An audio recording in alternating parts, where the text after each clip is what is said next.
세상에서 가장 잔인한 형벌이 무엇인지 아십니까? 그건 바로 지옥 끝에서 간신히 기어 나와 맛본 천국의 달콤함입니다. 차라리 빛을 보지 못했다면 어둠이 익숙했을 텐데 따뜻한 햇살이 얼마나 좋은지 알아버린 죄. 사랑받는다는 게 얼마나 벅찬 일인지 깨달아버린 죄. 그 죄의 대가가 이렇게 가혹할 줄은 그때는 미처 몰랐습니다. 제 이름은 이민서. 올해 28살입니다.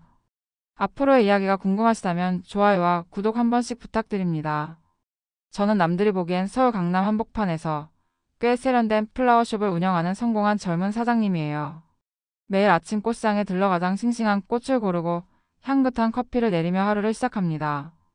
손톱 밑에 낀 흙때조차 훈장처럼 여겨지는 그런 평범하고 성실한 삶. 지금 제 모습만 보면 아무도 상상하지 못할 겁니다. 불과 5년 전 제 몸에서 꽃향기 대신 싸구려 양주 냄새와 담배 쩐내가 진동했다는 사실을 말이죠. 사람 인생 망가지는 거 정말 한순간이더군요. 아버지가 보증을 잘못 써 집안이 풍비박산나고 설상가상으로 어머니가 뇌졸중으로 쓰러지셨던 그해 겨울. 23세 저는 선택지가 없었습니다. 하루아침에 길바닥에 나앉게 생긴 가족과 병원비를 감당하기에 편의점 아르바이트 시급은 너무나 가혹했으니까요. 딱 1년만 눈 딱 감자. 그렇게 제 발로 걸어 들어간 곳은 화려한 네온사인이 번쩍이는 유흥가였습니다. 처음엔 그저 술만 따르면 된다고 했습니다. 하지만 돈이란 게 참 무섭습니다. 어머니의 수술비가 필요해질 때마다, 빚쟁이들의 독촉 전화가 울릴 때마다 저는 제 존엄을 하나씩 헐값에 팔아치웠습니다. 이름을 버리고 가명으로 불리며 낯선 남자들의 비위를 맞추고 웃음을 팔고 결국엔 몸까지 내던졌습니다. 그 2년, 지옥 같았던 2년의 시간은 제 영혼을 갉아먹기에 충분했습니다. 어머니가 돌아가시고 나서야 저는 그 늪에서 빠져나올 수 있었습니다. 도망치듯 그곳을 떠나 악착같이 꽃을 베었습니다. 손에 묻은 더러운 기억을 씻어내고 싶어서 하루에 수십 번씩 손을 씻고 또 씻었습니다. 그리고 그를 만났습니다. 박진혁. 제 꽃가게의 단골 손님이자 저를 어둠 속에서 건져 올려준 사람. 그는 제가 살아오며 만난 남자들과는 달랐습니다. 저를 흘러보는 음흉한 눈빛도 돈으로 뭐든 살 수 있다는 거만함도 없었죠. 대기업 팀장이라는 번듯한 명함보다 비 오는 날 길고양이에게 우산을 씌워주는 그 따뜻한 마음이 저를 울렸습니다. 제 과거를 모르는 그는 저를 순수하고 맑은 여자라고 했습니다. 그 말이 가슴을 후벼 파는 비수처럼 아팠지만 동시에 너무나 달콤해서 놓을 수가 없었습니다. 욕심이 났습니다. 나도 남들처럼 평범하게 사랑받고 싶다. 지난 과거는 다 덮고 이 사람 옆에서라면 다시 태어날 수 있지 않을까. 그런 헛된 희망을 품었던 겁니다. 오늘 오후였습니다. 가게 문이 열리고 익숙한 구두 소리가 들렸습니다. 고개를 들어보니 진혁 씨가 서 있더군요. 평소와 달리 잔뜩 긴장한 표정으로 양손엔 커다란 꽃다발을 들고 말이죠. 제가 파는 꽃을 사서 저에게 선물하는 남자. 그 엉뚱하고 귀여운 모습에 웃음이 터지려던 찰나였습니다. 그가 제 앞에 한쪽 무릎을 꿇었습니다. 민서야. 그의 목소리가 가늘게 떨리고 있었습니다. 너 없는 내일은 상상하고 싶지 않아. 평생 내가 꽂아주는 꽃 보면서 살고 싶어. 나랑 결혼해 줄래? 반지 케이스가 열리고 그 안에서 영롱하게 빛나는 다이아몬드 반지가 보였습니다. 눈물이 왈칵 쏟아졌습니다. 기뻐서였을까요? 아니면 두려워서였을까요? 제 더러운 과거가 이 깨끗한 반지를 더럽힐까봐 덜컥 겁이 났습니다. 하지만 제 손은 머리보다 빨랐습니다. 떨리는 손을 내밀었고 그는 제 손가락에 반지를 끼워주었습니다. 그 차가운 금속의 감촉이 살갗에 닿는 순간 저는 다짐했습니다. 죽을 때까지 비밀을 지키겠다고. 이 남자를 위해서라면 내 과거 따위는 무덤까지 가지고 가겠다고 말이죠. 그렇게 우리는 결혼을 약속했습니다. 진혁 씨는 아이처럼 기뻐하며 절 안아주었습니다. 그의 품은 따뜻했고 그 순간만큼은 세상 모든 것이 용서되는 기분이었습니다. 하지만 그 행복은 오래가지 못했습니다. 진혁 씨가 제 손을 꼭 잡고 들뜬 목소리로 말을 꺼냈습니다. 민서야, 우리 아버지한테 인사드리러 가자. 다음 주 주말 어때? 아버지도 널 보시면 분명 좋아하실 거야. 아버지. 그 단어를 듣는 순간 등골이 서늘해지는 기분이 들었습니다. 진혁 씨는 평소 아버지 이야기를 잘하지 않았습니다. 어머니와는 사이가 각별했지만 아버지와는 묘한 거리감이 느껴졌었죠. 그저 사업하느라 바쁘고 엄격한 분이라고만 했습니다. 그런데 왜일까요? 상견례 날짜를 잡는 그 순간부터 알 수 없는 불안감이 제 목을 조여오기 시작했습니다. 마치 맹수가 먹잇감을 노리고 덤불 속에 숨죽이고 있는 듯한 원초적인 공포. 진혁 씨는 말했습니다. 아버지가 겉으로는 무서워 보여도 내면은 따뜻한 분이라고. 건설 쪽 일을 하시다가 지금은 중소기업을 운영하시는데 호탕하고 남자다운 분이라고요. 그 말을 듣는데 문득 잊고 지냈던 5년 전의 기억 파편들이 스쳐 지나갔습니다. 술에 취해 소리를 지르던 남자들, 돈뭉치를 던지며 모멸감을 주던 그 수많은 얼굴들. 혹시나 정말 만에 하나라도 내가 만났던 그 수많은 사장님들 중에 진혁 씨의 아버지가 있으면 어떡하나. 아니야, 그럴 리 없어. 서울 하늘 아래 사람이 몇인데. 그리고 난 이제 완전히 다른 사람이잖아. 화장법도 옷차림도 말투도 싹 바꿨는데 누가 날 알아보겠어. 스스로를 다독이고 또 다독였습니다. 가게 문을 닫고 텅 빈 쇼윈도를 바라봅니다. 유리에 비친 제 모습이 낯설게 느껴집니다. 하얀 원피스에 단정한 머리 그리고 약지에서 빛나는 반지. 완벽한 예비 신부의 모습입니다. 그런데 왜 자꾸만 구역질이 올라오는 걸까요? 거울 속 제 눈동자 깊은 곳에 짙게 화장을 하고 가짜 웃음을 흘리던 5년 전에 그 여자가 비웃고 있는 것만 같습니다. 내가 행복해질 수 있을 것 같아. 내 주제에 환청이 들리는 듯해 고개를 세차게 저었습니다.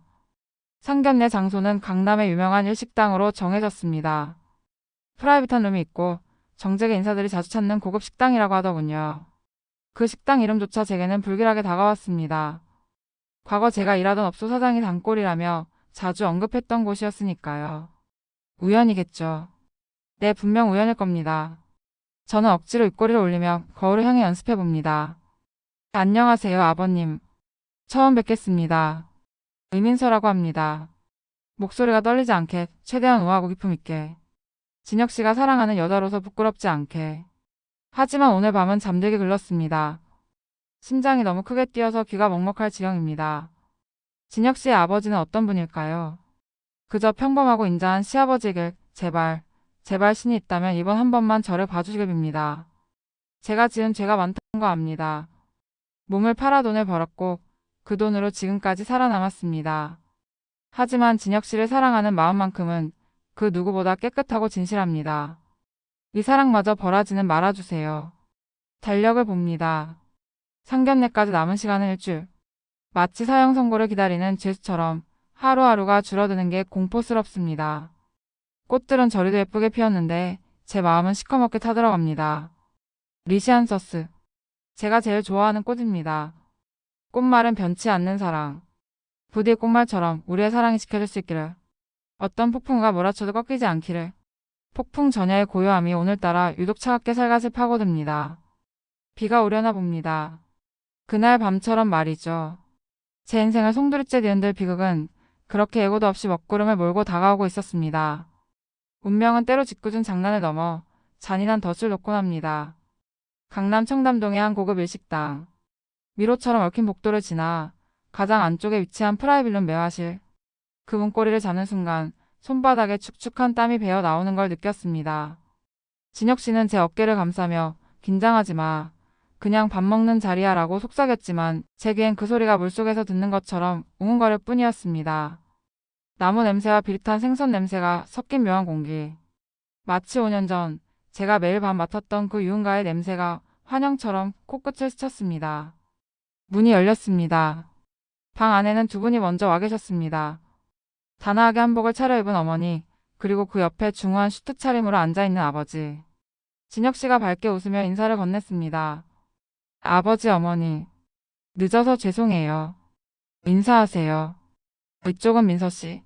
저는 고개를 숙였습니다. 심장이 갈비뼈를 부수고 튀어나올 것만 같아서 차마 고개를 들 수가 없었습니다. 아, 안녕하세요. 처음 뵙겠습니다. 이민서입니다. 떨리는 목소리를 감추려 아래 입술을 꼭 깨물며 천천히 고개를 들었습니다. 그리고 마주쳤습니다. 그 눈빛. 시간이 멈췄습니다. 아니, 세상이 하얗게 표백되어 버린 것 같았습니다. 눈앞에 앉아있는 저 남자. 깨끗한 머리에 점잖은 미소를 띠고 있는 진혁 씨 아버지 박성훈. 그는 제가 아는 사람이었습니다. 아니 알아서는 안 되는 사람이었습니다. 5년 전 강남 템플 업계에서 진상 VIP로 통하던 그 남자. 술만 취하면 여종업원들의 옷 속에 얼음을 집어넣으며 낄낄거리던 팁을 믿기로 온갖 변태적인 요구를 서슴지 않았던 바로 그 박 사장. 제 첫 지명 손님이자 저에게 씻을 수 없는 모멸감을 안겨주었던 그 인간이 지금 제 눈앞에 애비 시아버지라는 이름으로 앉아 있었습니다. 다리에 힘이 풀려 주저앉을 뻔했습니다. 진혁 씨가 제 팔을 잡아주지 않았다면 아마 그대로 쓰러졌을 겁니다. 민서야, 왜 그래? 어디 아파? 진혁 씨의 걱정스러운 목소리가 들리지 않았습니다. 제 시선은 오로지 박성훈, 아니 박 사장의 눈에 고정되어 있었습니다. 그도 저를 알아본 걸까요? 처음엔 며느리 될 사람을 품평하듯 위아래로 훑어보던 그의 눈동자가 제 얼굴에 멈추는 순간 미세하게 흔들렸습니다. 동공이 확장되고 입가에 걸려있던 점잖은 미소가 일순간 굳어버리더군요. 그 짧은 찰나의 정적. 그 1초가 저에게는 1년처럼 길게 느껴졌습니다. 자, 앉아. 음식 시켰다. 먼저 침묵을 깬 건 박 사장이었습니다. 그는 아무 일도 없었다는 듯 다시 그 가증스러운 성공한 기업가의 가면을 썼습니다. 하지만 저는 봤습니다. 물수건에 집어든 그의 손이 미세하게 떨리고 있다는 것을요. 우리는 마주보고 앉았습니다. 진혁 씨는 신이 나서 제 자랑을 늘어놓았습니다. 민서가 꽃을 얼마나 잘 다루는지, 성격이 얼마나 착하고 야무진지. 그 칭찬들이 제게는 사형 선고문처럼 들렸습니다. 아들의 칭찬을 듣고 있는 박 사장의 표정은 기묘했습니다. 입으로는 그래, 참참하게 생겼구나라고 말하고 있었지만 눈은 저를 사냥감처럼 노려보고 있었으니까요. 마치 내가 감히 여기가 어디라고 기어들어와? 라고 말하는 듯한 섬뜩한 눈빛. 음식이 입으로 들어가는지 코로 들어가는지 알 수 없었습니다. 최고급 참치회가 모래알처럼 서걱거렸습니다. 새아기가 술 한 잔 따라보거라. 식사가 중반쯤 지났을 때 박 사장이 불쑥 사케병을 제 쪽으로 밀었습니다. 진혁 씨가 애 아버지. 민서 술 못해요. 제가 따라드릴게요 하며 나서려 했지만 박 사장은 단호했습니다. 결혼하면 한 식구인데 며느리가 주는 술 한 잔은 받아야지. 안 그러냐? 그 목소리. 5년 전 룸 안에서 야, 술값 냈으면 술을 따라야 할 거 아니야. 라고 소리치던 그 목소리와 겹쳐 들렸습니다. 저는 거역할 수 없었습니다. 떨리는 손으로 병을 잡았습니다. 두 손으로 공손히 술을 따르는데 박 사장이 잔을 받으며 제 손등을 스치듯 건드렸습니다. 아주 은밀하고 끈적하게. 소름이 머리끝까지 돋았습니다. 그건 시아버지가 며느리에게 하는 스킨십이 아니었습니다. 남자가 업소 여자에게 수작을 걸 때 쓰는 그 더러운 손버릇이었습니다. 술 따르는 솜씨가 아주 제법이구나. 박 사장이 술잔을 비우며 툭 한마디를 던졌습니다. 보통 요즘 애들은 술병 자는 법도 잘 모르던데. 어디서 많이 해본 솜씨야. 손끝이 야무져. 그 말 속에 숨겨진 가시를 진혁 씨와 어머니는 눈치채지 못했습니다. 그저 칭찬인 줄 알고 진혁 씨는 민서가 워낙 센스가 있잖아요 라며 맞장구를 쳤습니다. 저는 식탁 아래서 허벅지를 꼬집으며 비명을 참아야 했습니다. 그는 지금 즐기고 있는 겁니다. 자신의 과거 파트너였던 여자가 아들의 여자가 되어 나타난 이 기막힌 상황을 당황스러움 뒤에 숨겨진 가학적인 본능으로 즐기고 있는 겁니다. 그런데 우리가 어디서 본 적이 있던가? 결국 올 것이 왔습니다. 박 사장이 냅킨으로 입가를 닦으며 저를 뚫어지게 쳐다봤습니다. 옆에 있던 어머니가 당신도 참 초면에 무슨 소리예요. 민서 양이 흔한 얼굴도 아니고라며 타박했지만 박 사장은 물러서지 않았습니다. 아니야, 나치 아주 이거. 내가 사람 얼굴은 잘 기억하거든. 특히 인상 깊었던 사람은 더더욱. 인상 깊었던 사람. 그 단어가 제 심장에 박혔습니다. 그가 말하는 인상이라는 게 무엇인지 저는 너무나 잘 압니다. 술에 취해 제 머리채를 잡고 흔들며 팁을 뿌려대던 그 밤. 울면서 비는 제 얼굴을 보며 희열을 느끼던 그 밤의 기억이 있죠. 제가 흔한 얼굴이라는 소리를 좀 듣습니다. 기어들어가는 목소리로 겨우 대답했습니다. 제 목소리가 이렇게 비참하게 들린 적은 없었습니다. 박 사장은 피식 웃음을 흘렸습니다. 그래? 뭐 세상이 좁으니까. 살다 보면 우연히 마주칠 수도 있고 그런 거 아니겠어? 그렇지 민서 양. 그는 민서 양이라는 호칭에 묘한 강세를 주었습니다. 마치 너와 나의 비밀을 내가 쥐고 있다는 무언의 협박처럼. 식사 자리는 그야말로 고문이었습니다. 진혁 씨는 화기애애한 분위기를 만들려 노력했지만 저는 시시각각 조여오는 공포에 질식할 것만 같았습니다. 화장실에 다녀오겠다며 잠시 자리를 피했습니다. 세면대 앞에 서서 거울을 보니 얼굴이 백지장처럼 하얗게 질린 여자가 서 있더군요. 찬물로 세수를 하고 또 해도 박 사장의 그 비릿한 눈빛이 씻겨 나가지 않았습니다. 도망쳐야 해. 당장 여기서 나가야 해. 하지만 밖에는 진혁 씨가 있습니다. 나만 바라보는 아무것도 모르는 내 사랑하는 남자가. 어떻게 해야 할지 몰라 거울만 붙잡고 떨고 있는데 밖에서 인기척이 들렸습니다. 화장실 앞 복도였습니다. 나가려다 멈칫했습니다. 그 발소리. 박 사장이었습니다. 그가 화장실 쪽으로 걸어오고 있었습니다. 저는 숨을 멈추고 문 뒤에 몸을 숨겼습니다. 하지만 그는 화장실로 들어오는 대신 문 바로 앞에 멈춰 섰습니다. 그리고 낮고 굵은 목소리로 중얼거렸습니다. 마치 제가 듣고 있다는 걸 확신한다는 듯이. 재밌네. 세상 참 좁아. 그렇지? 이민서. 아니 에이스 양. 심장이 바닥으로 쿵 하고 떨어졌습니다. 그는 기억하고 있었습니다. 단순히 얼굴만 기억하는 게 아니었습니다. 업소에서 불리던 제 가명, 아니 치욕스러운 꼬리표까지 정확히 기억하고 있었습니다. 문 하나를 사이에 두고 악마가 서 있습니다. 그는 지금 이 상황을 즐기며 사냥감의 목통을 언제 끊어놓을지 계산하고 있는 겁니다. 이제 어떡하죠? 저는 이제 끝난 걸까요? 진혁 씨를 볼 자신이 없습니다. 하지만 이 문을 열고 나가면 저는 다시 웃어야 합니다. 가면을 쓰고 아무 일도 없었다는 듯이. 내 남자의 아버지가 내 몸을 섰던 남자라는 이 끔찍한 막장 드라마의 주인공이 되어 손잡이를 잡은 제 손이 덜덜 떨립니다. 문을 열면 지옥의 문을 닫고 있으면 절망이 기다리고 있습니다. 선택해야 합니다. 이대로 무너질 것인가, 아니면 이 더러운 운명과 맞서 싸울 것인가. 하지만 지금 당장은 다리가 움직이지 않습니다. 살려주세요. 누구라도 좋으니 제발 이 악몽에서 저를 깨워주세요.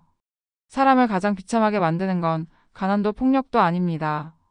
그건 바로 자신의 존재 자체가 부정당하는 순간입니다. 마치 세상에 존재해서는 안 될 오물 취급을 받을 때 인간은 영혼 밑바닥부터 무너져 내리곤 하죠. 상견례가 있고 사흘 뒤 모르는 번호로 문자 한 통이 왔습니다. 오늘 오후 3시. S호텔 비즈니스 라운지. 혼자 올 것. 발신자는 적혀있지 않았지만 저는 직감했습니다. 그가 움직이기 시작했다는 것을요. 진혁 씨에게는 꽃시장에 다녀오겠다고 거짓말을 했습니다. 죄책감에 혀가 굳는 것 같았지만 어쩔 수 없었습니다. 이건 저 혼자 감당해야 할 전쟁이었으니까요. 호텔 라운지는 숨소리조차 조심스러울 만큼 고요하고 고급스러웠습니다. 창가 구석진 자리에 그가 앉아 있었습니다. 박성훈. 제 애비 시아버지자 저의 끔찍한 과거. 그는 저를 보자마자 인사를 건네는 대신 턱짓으로 앞자리를 가리켰습니다. 마치 룸살롱 초이스 시간에 아가씨를 앉히듯 아주 익숙하고 오만한 태도였습니다. 자리에 앉자마자 그가 테이블 위에 무언가를 던지듯 올려놓았습니다. 두툼한 흰 봉투였습니다. 탁. 그 둔탁한 소리가 라운지의 정적을 찢는 총성처럼 들렸습니다. 긴 말 필요 없고 이거 먹고 떨어져. 그의 첫 마디였습니다. 예상은 했지만 막상 귀로 들으니 피가 거꾸로 솟는 기분이더군요. 그는 찻잔을 들어 여유롭게 커피를 마시며 말을 이었습니다. 5천이다. 네가 그 바닥에서 몽굴려 벌던 돈에 비하면 꽤 큰 액수일 텐데. 이 정도면 섭섭지 않게 챙겨주는 거야. 알지? 나 손 큰 거. 손이 크다니요. 그 더러운 손으로 제 가슴을 움켜쥐고 휘낙낙하던 그 밤들이 떠올라 구역질이 올라왔습니다. 그는 여전히 저를 애비 며느리가 아닌 돈 주면 다 되는 업소 여자로 보고 있었습니다. 제 과거가 부끄러운 건 사실입니다.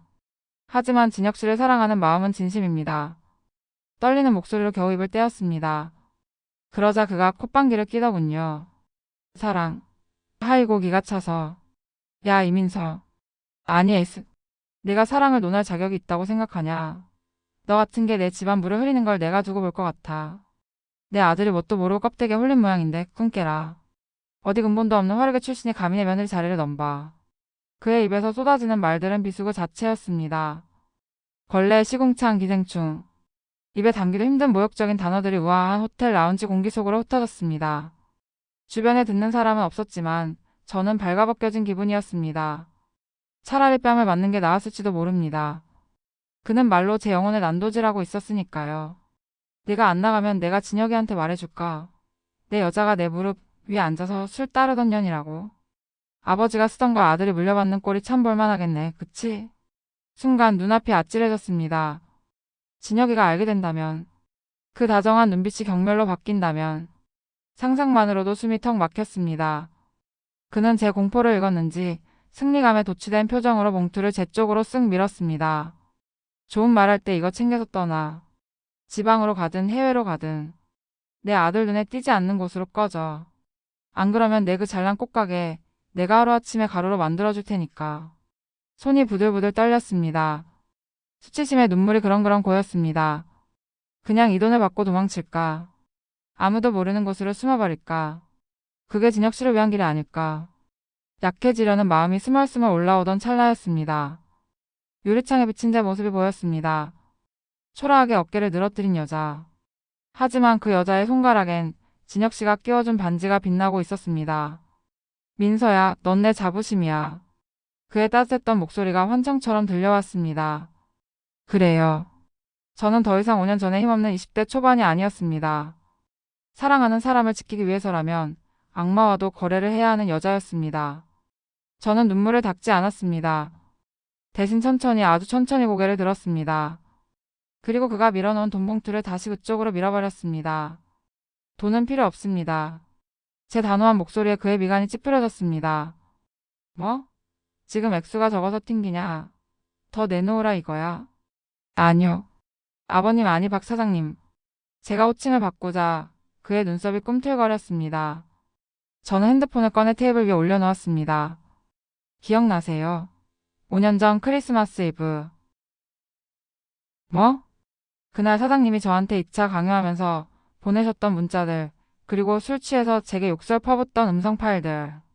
제 클라우드에 고스란히 남아있더라고요. 지운 줄 알았는데 참 다행이죠. 그의 얼굴에서 핏기가 싹 가시는 게 보였습니다.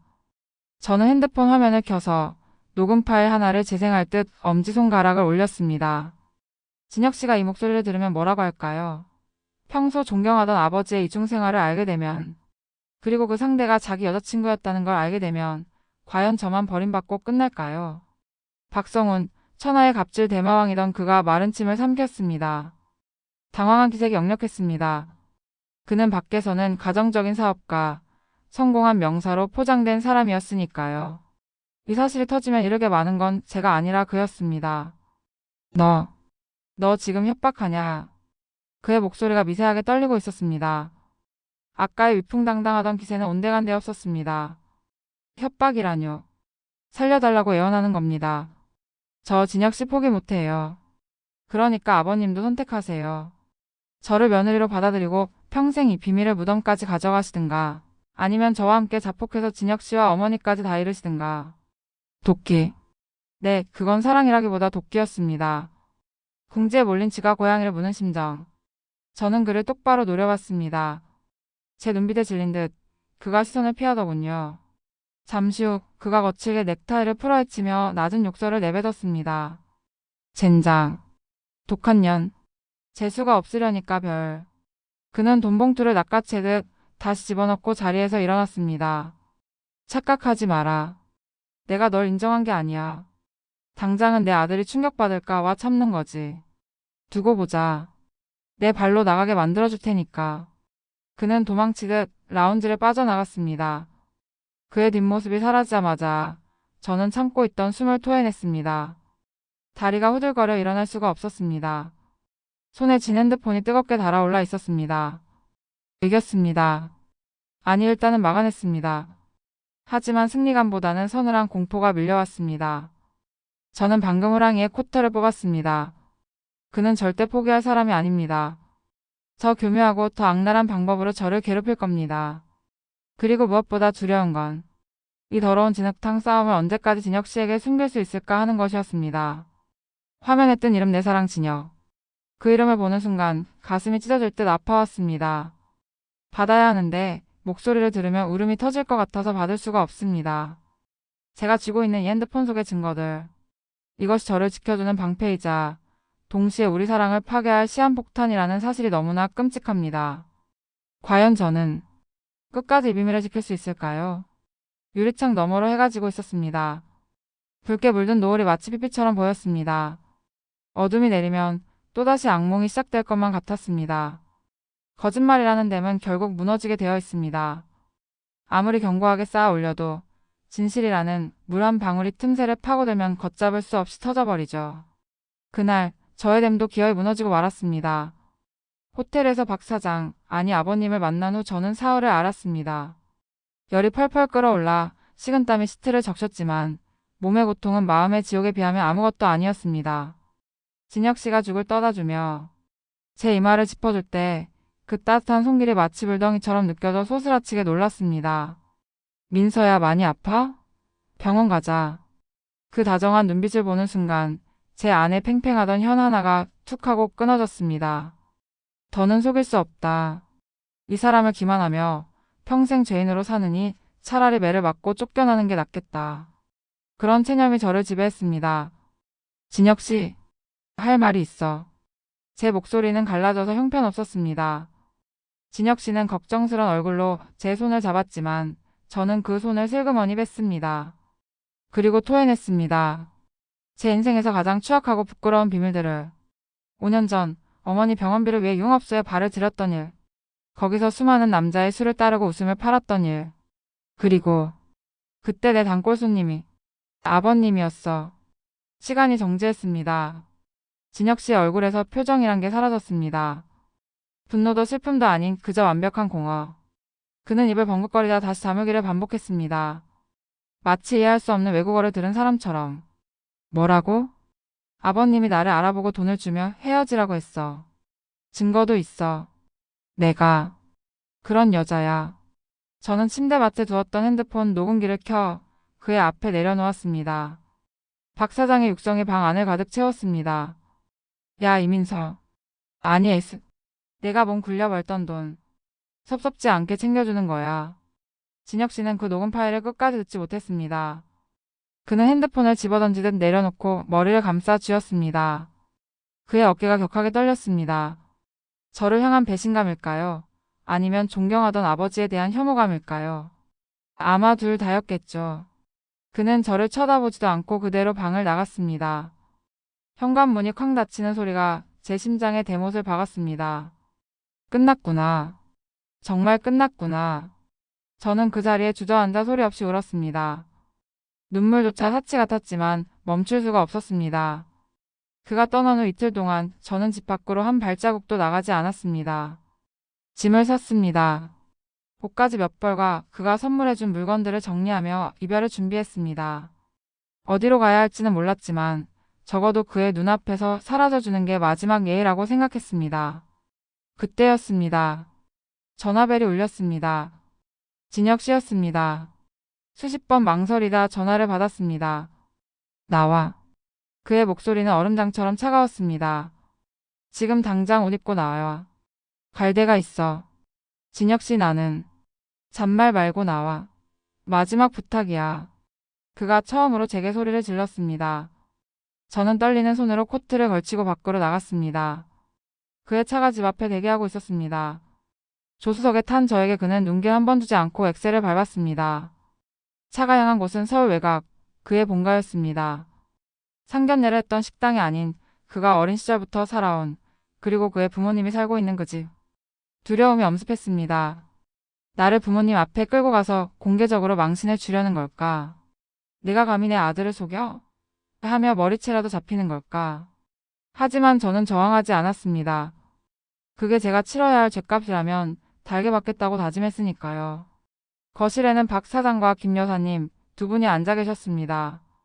갑작스러운 아들의 방문, 그리고 그 옆에 죽은 듯이 서 있는 저를 보며 두 분은 의아해했습니다.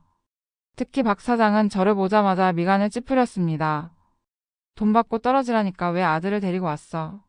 하는 눈빛이 역력했죠. 하지만 진혁 씨가 있으니 대놓고 내색은 못하고 진짓 점잖은 척 물었습니다. 그 밤중에 연락도 없이 웬일이냐? 민서 양도 같이 왔네? 진혁 씨는 대답 없이 성큼성큼 걸어가 거실 테이블 앞에 섰습니다. 그리고 저를 자신의 옆으로 거칠게 잡아 끌었습니다. 아버지. 진혁 씨의 목소리가 으르렁거리듯 낮게 갈렸습니다. 민서 씨 아시죠? 박 사장이 당황하며 헛기침을 했습니다. 그게 무슨 소리냐? 며칠 전에 상견례도 했는데 당연히 알지. 아니요. 며느리 될 사람 말고 5년 전 아버지 술시 중 들던 여자 말입니다. 거실에 정적이 감돌았습니다. 김 여사님의 얼굴이 사색이 되었고 박 사장의 얼굴은 불그락 푸르락 달아올랐습니다. 너 지금 애비 앞에서 그게 무슨 개소리야. 박 사장이 벌떡 일어나 소리쳤습니다. 하지만 진혁 씨는 물러서지 않았습니다. 오히려 더 싸늘한 눈빛으로 아버지를 노려보았습니다. 개소리요? 그럼 이건 뭡니까? 진혁 씨는 주머니에서 구겨진 흰 봉투를 꺼내 테이블 위에 내동댕이 쳤습니다. 박 사장이 제게 던졌던 바로 그 돈 봉투였습니다. 5천만 원. 민서 씨한테 주셨다면서요. 이거 뭡니까? 이 여자랑 헤어지라고 준 위자료입니까? 아니면 진혁 씨가 입술을 깨물며 피를 토하듯 소리쳤습니다. 아니면 옛날에 다 못 준 화대입니까? 네. 이 미친놈이. 박 사장이 손을 들어 진혁 씨의 뺨을 올려붙이려 했습니다. 하지만 진혁 씨는 아버지의 팔을 허공에서 낚아채 버렸습니다. 그 순둥하고 착하던 진혁 씨의 눈에서 살기가 뿜어져 나왔습니다. 때리지 마세요. 이제 저 아버지한테 맞고 살던 어린애 아닙니다. 진혁 씨가 아버지의 팔을 거칠게 뿌리쳤습니다. 박 사장은 비틀거리며 소파로 주저앉았습니다. 제가 얼마나 아버지를 증오하며 컸는지 아시잖아요. 엄마 때리고 밖으로 놔들고. 그래도 나이 드시고 좀 변하신 줄 알았습니다. 그래서 며느리 될 사람만큼은 아버지한테 인정받고 싶어서 데려왔어요. 그런데 진혁 씨의 목소리가 울먹임으로 떨렸습니다. 어떻게 제 여자를 아버지가 돈으로 샀던 여자로 만듭니까?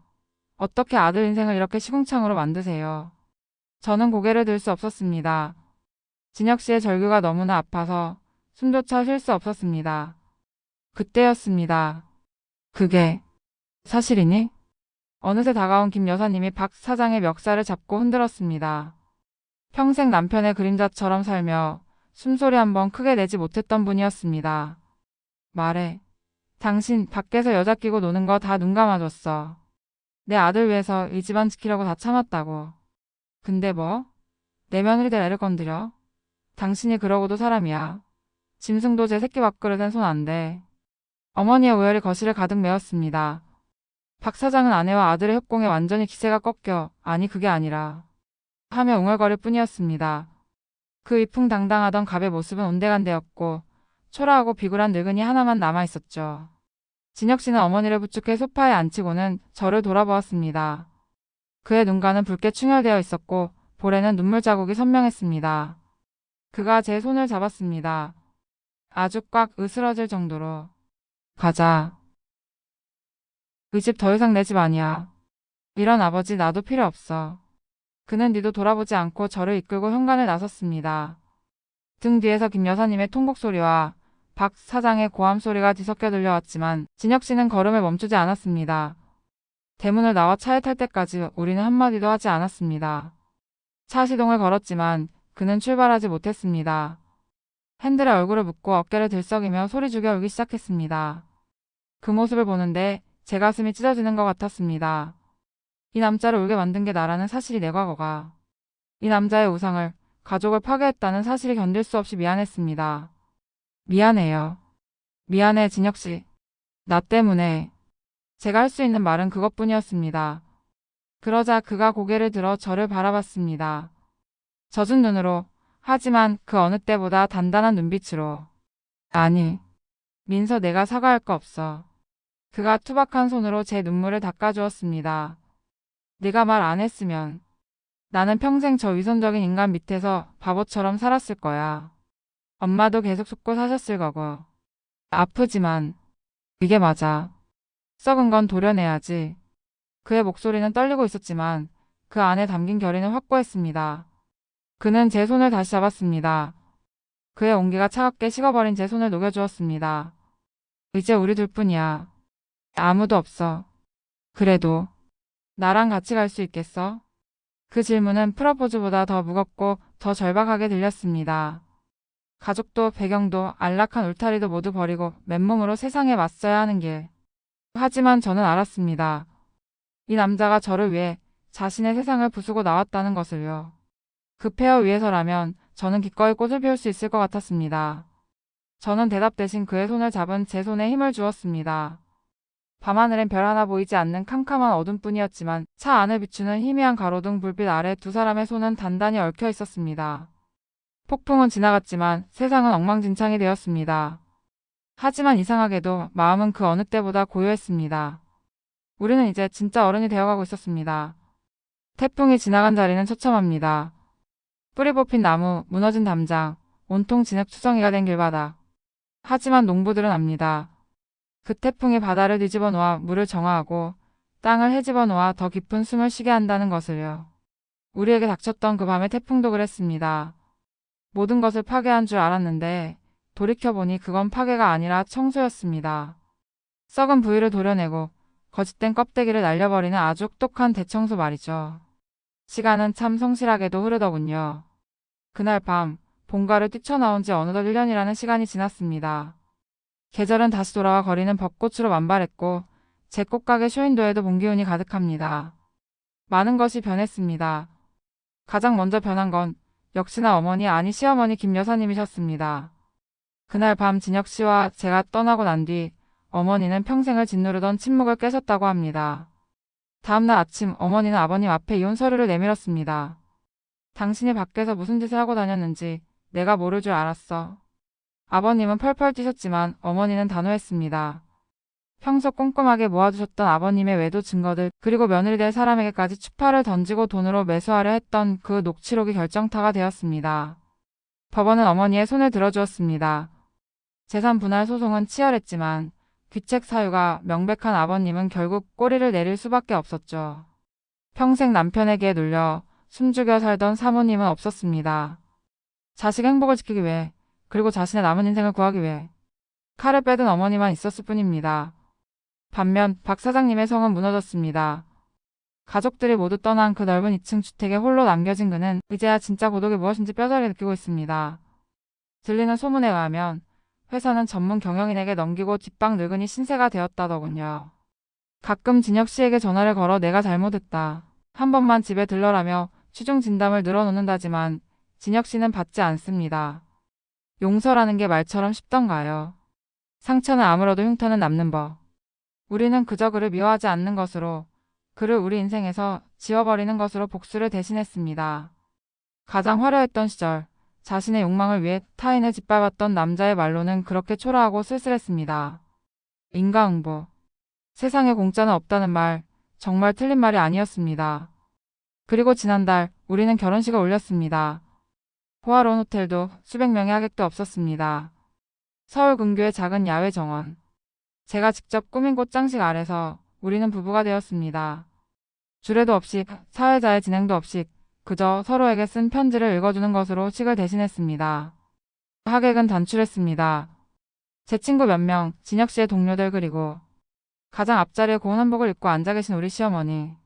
어머니는 식 내내 눈물을 훔치셨습니다. 식이 끝나고 사진을 찍을 때 어머니가 제 손을 꼭 잡으시더군요.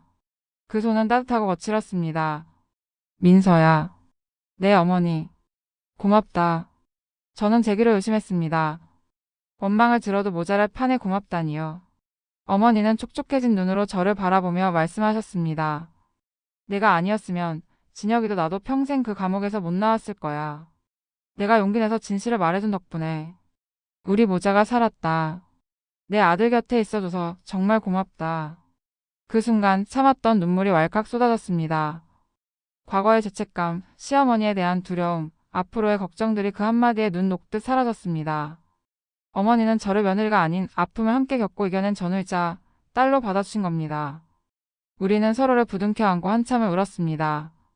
그 눈물은 짰지만 끝맛은 달콤했습니다. 이제 우리는 진짜 가족이 되었습니다. 진혁 씨는 대기업을 그만두고 작은 인테리어 회사를 차렸습니다. 돈은 예전만큼 못 벌지만 그의 얼굴엔 웃음이 떠나질 않습니다. 퇴근길에 제 꽃가게에 들러짐을 날려주고 주말이면 어머니를 모시고 맛집을 찾아다니는 평범한 일상. 그 소소한 행복이 얼마나 기적 같은 일인지 우리는 매일매일 깨닫고 있습니다. 가끔 아주 가끔 악몽을 꿀 때가 있습니다. 어두운 룸, 자욱한 담배 연기, 낯선 남자들의 손길. 하지만 눈을 뜨면 제 곁에는 곤히 잠든 진혁 씨의 얼굴이 있습니다. 그의 규칙적인 숨소리를 들으며 저는 다시 잠을 청합니다. 과거는 사라지지 않습니다. 제 몸에 새겨진 문신처럼 영원히 저를 따라다니겠죠. 하지만 이제는 두렵지 않습니다. 그 과거마저도 끌어안아주는 사람, 제 치부까지도 사랑해주는 사람들이 곁에 있으니까요. 어서 오세요. 행복을 선물하는 민선의 꽃집입니다. 오늘도 저는 힘차게 손님을 맞이합니다. 한 손님이 묻습니다. 그 꽃인 이름이 뭐예요? 꽃말이 참 좋을 것 같은데. 저는 활짝 핀 리시안서스를 들어보이며 웃습니다. 리시안서스예요. 꽃말은 변치 않는 사랑입니다. 그렇습니다. 진흙탕 속에서도 연꽃은 피어나고 비바람을 맞은 나무는 더 단단하게 뿌리를 내립니다.